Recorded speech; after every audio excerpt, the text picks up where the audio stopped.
Hello everyone and welcome back to Cruel and Unusual Storytime. I am your host, Simon Dexter. And today we are starting a new fan fiction with some subject matter I haven't dealt with in some time. Ed, Edd n Eddy, which I haven't talked about since, the beginning of this channel, which is why I'm sure a lot of you even know who I am, because that's still my most popular video to date. And also, Teletubbies. Don't like where this is going already. This reeks of Severus Snape Professor and Lover. Anyway, this suggestion was also suggested by Mimi Mathen, I believe. The same person who suggested Patrick's diabetes. So you know we're in for a ride. So, let's get started. I believe this is about 6 chapters long, I want to say. So, let's just get going. Sit back, relax, and enjoy Ed, Edd n Eddy in Teletubbyland. Okay, Arc 1, Adventure in Teletubbyland. Arc. You don't need to say arc twice. Chapter 1, Dimensional Portal Scam Gone Wrong. It was another day in the cul-de-sac. The Eds are working on yet another one of Eddie's scams known as Ed's Dimensional Portal. He's getting a bit extravagant these days, isn't he? Oh man, we're going to be rich, boys. Kids are going to pay big bucks to travel to other dimensions thanks to this dimensional portal, said Eddie. I kind of disagree with that, Eddie, but whatever, you're the scam man. Boy, Eddie, out of all the scheme... Oh, nope. I was hoping it was Ed. I was wrong. You know what? I'm just not going to try and do voices. Boy, Eddie, out of all the schemes you've come up with, this is one of your most scientific one of all. Now I gotta make sure it works, said Double D. They called him Double D. Ah! This might not be so bad, he says, shooting himself in the foot. Oh, can we go to the dimension of mutated zombies and cyclopses? Asked Ed dumbly. He says everything dumbly. Maybe that is if this actually works, said Double D. It shouldn't. Logically speaking, although they did tear apart their own reality once. Whatever. Suddenly the kids showed up. What are you dorks up to this time? Asked Kevin. So far the dialogue is actually pretty spot on. Hey there, kids. Welcome to Ed's Dimensional Portal, announced Eddie. A dimensional portal? Whoa, too cool, said Johnny. Okay, I will say the dialogue is not bad. A dimensional portal? You mean like we could travel to, other dimensions? Asked Naz. So she said I knew who it was. That's correct, Naz. With this portal, we've made dimensional travel possible, as I will... Not how you spell demonstrate, I believe. Pretty damn sure. I'm too lazy to look it up, though, so I'm gonna let it slide, said Double D.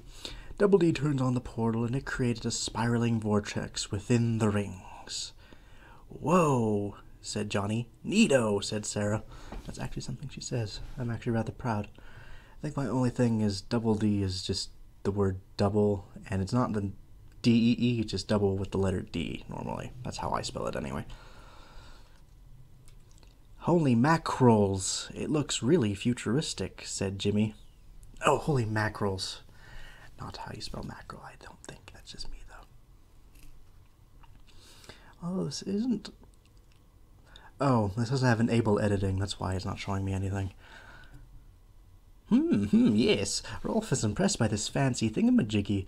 That can travel to other dimensions, said Rolf. That's right, for only 25 cents you can have all the adventure of a lifetime, said Eddie. Sounds cool, I'm in, said Naz as she puts a quarter in the jar.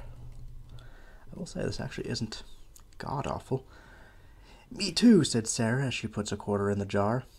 This better not bite, dork, said Kevin as he puts a quarter in the jar. Yes, I'll put a quarter in the jar. You probably could have just summed that up in one sentence, but that's just me. Let's take the adventure of a lifetime, said Jimmy as he put a quarter in the jar. I'm going to kill you.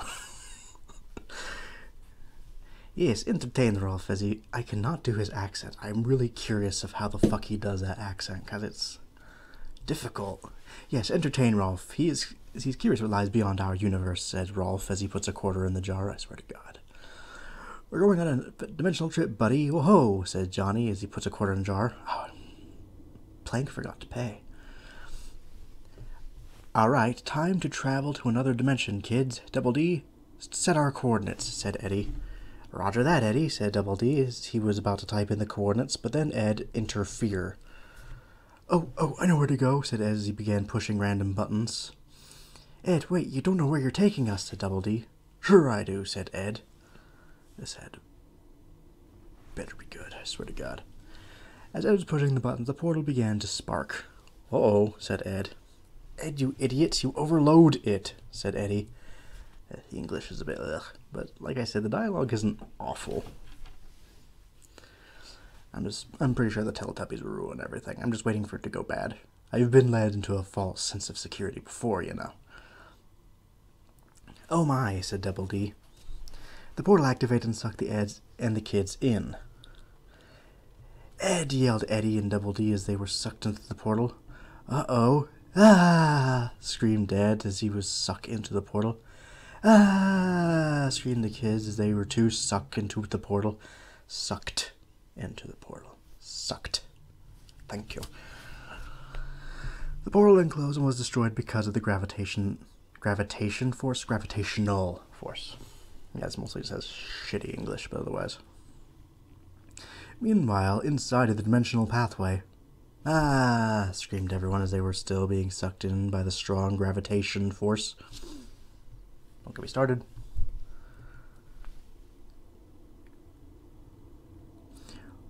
Where are we going to end up at? Asked Naz. I don't know, Ed was just pushing random buttons. We could be going to any random dimension, said Double D. I just hope wherever we end up is someplace not dangerous. Not too dangerous, said Kevin. Kevin wouldn't say that. You liar. Kidding. Look, I see the exit, said Johnny, who was pointing to an image of a grassy field. Looks like that's our stop. Hold on, kids. This is going to be a rough landing, said Eddie. No kidding, fathead, said Sarah. Sorry. Like I said, the dialogue actually isn't horrible. I'm just waiting for it to go bad, though. I've been burnt before, you know. The kids and the Eds went through and landed in the grassy field. Oof, said Eddie as he landed on his face in the grass. Ah, screamed everyone else. They all landed on top of Eddie. Ouch, that hurts, said Naz as she was getting up. Okay, dorks, where the heck are we? Asked Kevin angrily. How should I know? Ask Mr. Stupidstein, the idiot who randomly pushed the buttons and got us in this mess, said Eddie, pointing to Ed. Ed was busy staring at the sky. What are you looking at, Ed? Asked Sarah angrily. Look, that sun looks like a baby's face. Oh, little dicking. Did he say little dicking? I don't know. I'm pretty sure dicking is another term for sex, but that's just me, said Ed. I think you want Dickens. Wait, did you say a sun with a baby's face? Asked Kevin. Kevin quickly turned and looked up to the sun, shielding his eyes as he looks. A sun with a baby's face on it. Now, why does that sound so familiar? Questioned Double D. Does Teletubbies exist in their universe? I kind of doubt that. Eddie jointed as he realized where they were at. Unfortunately, so does Kevin. A sun with a baby's face on it. Oh no, said Eddie. Oh no is right, dork, because I figured out where we are, said Kevin. So where are we exactly, Kev? Asked Naz. She calls him Kev. The only place I never thought existed in real life. I thought it was only a stupid baby show, but I was wrong, said Kevin. So where are we, Kevin? Asked Jimmy. Yeah, get on with it, said Sarah. We are in Teletubby land, yelled Kevin. I don't know. What? Are you freaking kidding me? No! Screamed Eddie. Wait, Teletubby land, isn't that where the show the Teletubbies took place in? Asked Naz. Yeah, as I thought. I've seen the last of this place when the crappy show finally ended after 365 episodes. Man, I was wrong. How does he know exactly how many episodes there were of Teletubbies? That makes no sense. Said Kevin. No kidding, my parents make me used to watch that garbage every day. It was horrible. I couldn't stand those stupid Teletubbies. All they do is play around and do stupid stuff. And they speak gibberish. You couldn't understand a word they were saying half the time, said Eddie. All you do is go around and do stupid stuff, too. And Rolf kind of speaks gibberish, I guess. So, yeah, there you go. Fuck you. Not only that, but this one character in the show was carrying a girl's purse around, and it was a boy Teletubby, said Kevin. Oh, judgmental. Not cool, said Kevin. You mean that purple one with the triangle on his head? Asked Eddie. Did Tinky Winky have the purse? Yeah, because Lala had the hat. I remember now. I forget his name, Man, that was sick. It was like he was teaching kids to be gay, said Kevin. Wow. Wow. This took a weird turn. That was really harsh. That's not the turn I was expecting. Just so you know, kids, Simon Dexter likes the gays. They're cool by him. In fact, quite a few of my friends are gay, so... Still, mean. Not nice. Said Kevin. Are you guys talking about Tinky Winky? They've concluded that he wasn't gay or straight. He was just a character in the show with a magic badge, said Naz. Yeah. Jesus. You look like a girl's purse to me. I just hope we don't run into him or his other retarded friends. What the hell? You were doing great, and then as soon as you went to Teletubby Land, exactly as I predicted, you got to be total douchebags. What the fuck? Today, suddenly a microphone came out of the ground, or the periscope, as it's called in Professor Snape. Severus Snape, I don't care. Oh no, said Kevin and Eddie. Time for Teletubbies, time for Teletubbies, time for Teletubbies, said the voice in the ground. No, screamed Eddie and Kevin. End of chapter. Note, I want you all to know that I used to watch this show, and it wasn't really that bad. I never thought Tinky Winky was gay. I've heard about the controversy, though. Controversy. By the way, the story is going to be divided into 2 arcs. This is the beginning of the first arc. Review, please.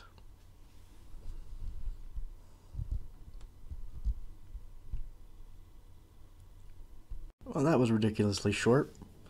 So, unfortunately, I'm going to have to actually...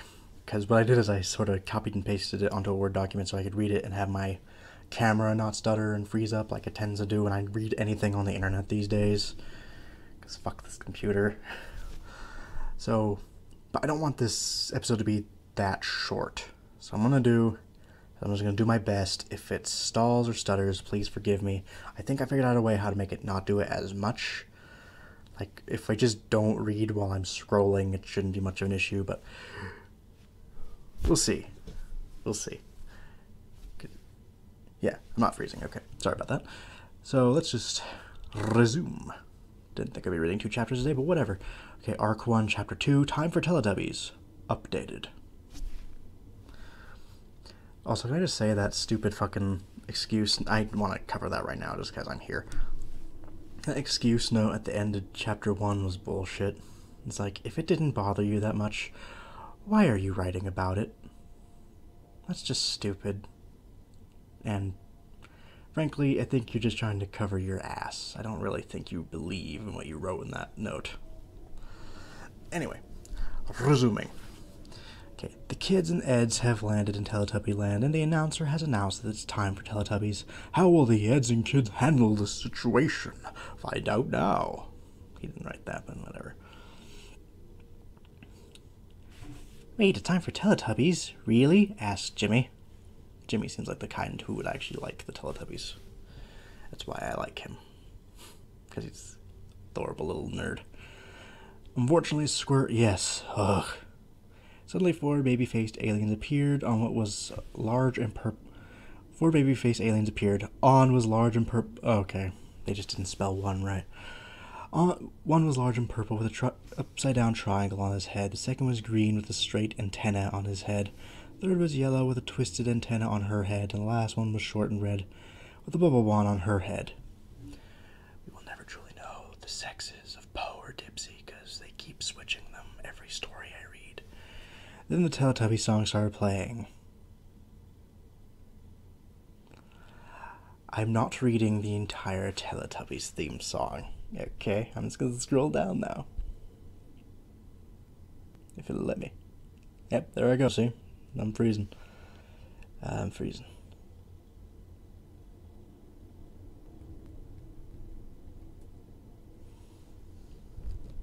And okay, we good?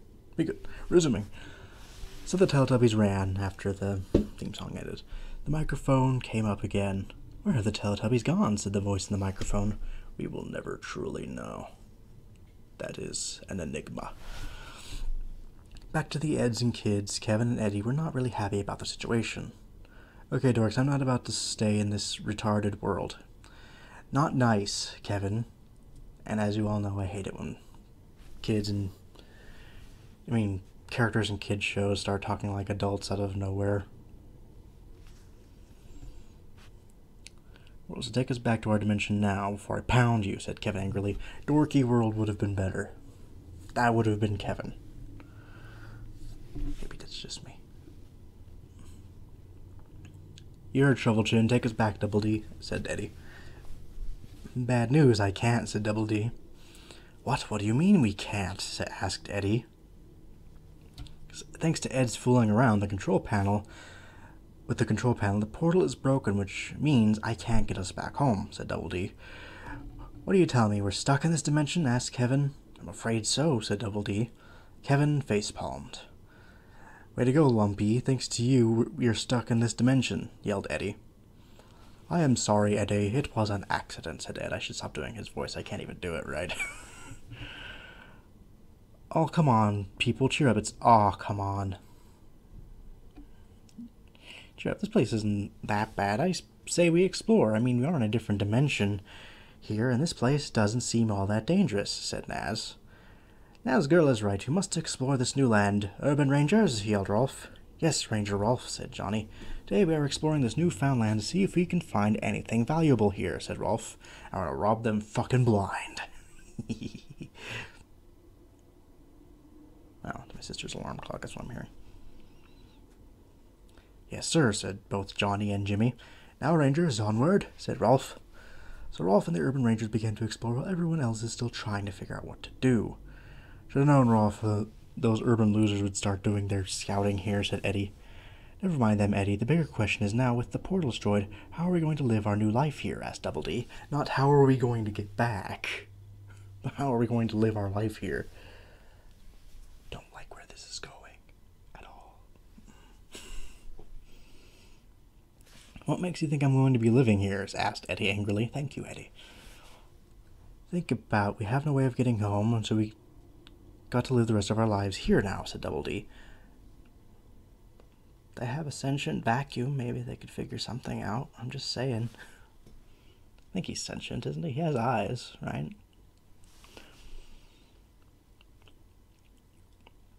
Double D, right with no way of getting back. Oh, Double D's right. We have no way of getting back, so we have to live here now, said Naz. No one's concerned. Makes no sense. Whatever. Oh, like I'm spending the rest of my life here. It's bad enough I had to watch this piece of trash on TV.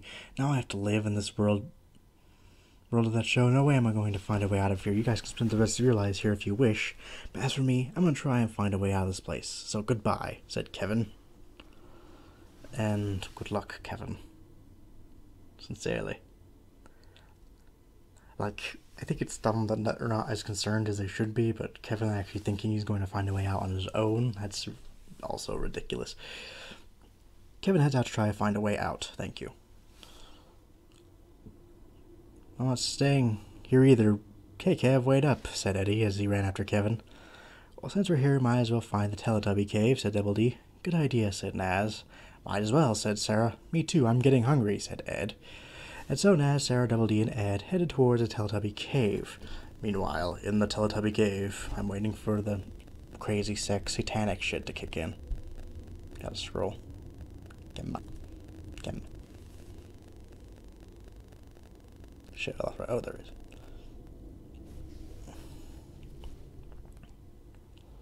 Okay. A little more. Okay. Cool. Whoa, check out this place. It's so cool looking, dudes, said Naz as she was admiring the room. Indeed, Naz. Now, if I'm not mistaken, there should be a Tubby toast machine and Tubby custard machine here, said Double D. None of this makes any sense. I'm so very confused and lost. Tubby toast and custard? Asked Sarah. Why, yes, Teletubbies eat nothing but toast and custard, said Double D. He's right, said Naz. Wow, so how come you and Double D know so much about the world? Asked Sarah. Because we used to watch the show when we were really little, said Double D. He's right, I actually found the show really relaxing because it was quiet, said Naz. Ugh. The dialogue isn't that bad, but the premise is dumb and it's just rotting my brain. Oh, said Sarah. Meanwhile, Ed was in front of the Tubby toast machine as he was trying to get a piece of toast because he was hungry. Double D, do you know how to turn on a machine because I am hungry? This machine because I am hungry, sorry, asked Ed. If I'm not mistaken, there should be a button that turns the machine on, said Double D. Oh, found it, said Ed, who found the switch. Ed pushes the button and a brown disc with a smiley face shot out of the slot. Yum, yum, yum, said Ed. Ed catches it in his mouth and starts eating. Munch, munch, munch, gulp. Okay, that's not something you really need to write in a story. Ah, that hit the spot, but it would taste better if it had a little butter on it, said Ed. Let me try one, said Sarah. Sarah got to the machine and pushes the buttons, getting a piece of toast. Sarah takes a bite of it. Crunch, crunch, plah. Sarah spits some of it out. This toast isn't dry and bland in taste. It's like sawdust. Yuck, said Sarah in disgust. Really? Asked Naz. Naz goes to the machine and has herself a piece of toast. Naz takes a bite out of it. Crunch, crunch, plah. Naz spits some of it out. You're right, it's like the toast was made from sawdust instead of flour. This tastes terrible, said Naz. Let me try, Double D. Are we really going to repeat the process 3 times? Oh my god. Works okay in TV. Kind of obnoxious in story form. Just letting you know. Okay. It literally repeats the same thing 3 times. Good. I'm so very glad. Double D goes to the machine and gets a piece of toast. Double D takes a bite of it. Munch, munch, munch. Blah. Double D spits them about. Dry and bland is dry. Seems the Tubby toast aren't meant for humans to eat, said Double D. Hope you're fucked. That's unfortunate. How do those Teletubbies eat this crap, said Sarah. Perhaps Tubby custard might taste a little better, said Double D. It better, said Sarah. Gotta scroll.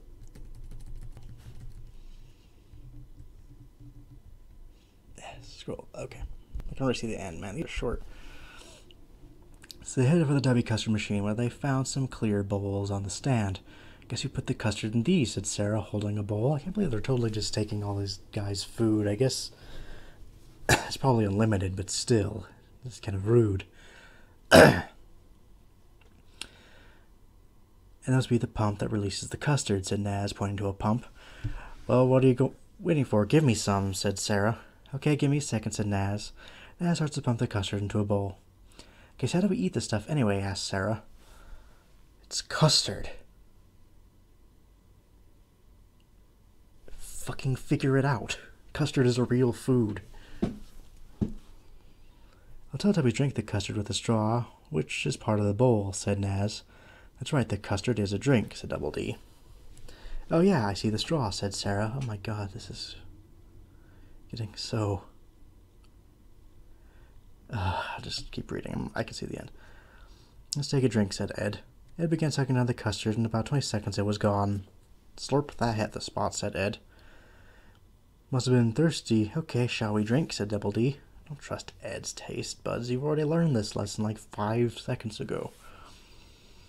This better tastes good, said Sarah. So Naz, Sarah, and Double D drank the custard. You know, it's not bad, said Naz. At least this stuff tastes good, said Sarah. Not very appetizing, but at least it tastes all right, said Double D. Wonder how the others are doing, questioned Naz. I'm sure they'll come back soon, said Double D. Meanwhile, somewhere in the urban rangers were exploring the flower field. Sniff, sniff. Ah, these flowers smell really nice, said Jimmy as he was smelling the flowers. Ranger Rolf, what are we looking for here anyways, asked Johnny. Rolf has no idea what we're looking for. So far all we've seen is hills and flowers, but there's still more to explore here, said Rolf. Look, I see something shiny in the flowers, said Johnny. The other rangers headed to Johnny's location. What is it, Ranger Johnny? Asked Rolf. End of chapter. Okay, so I will pick this up next week if my schedule works out for me to do so. Really hoping it does, but if not, I will this will be the next time I read any fan fiction. I will be resuming this story. So, and on Friday, I think I'll be resuming, so long as my schedule works out for me, I'll be resuming Patrick's Diabetes, hopefully get part 2 done, and then I can just, I'm going to start something else for a brief minute before finishing up part 3. And until then, I suppose I will see you all real soon.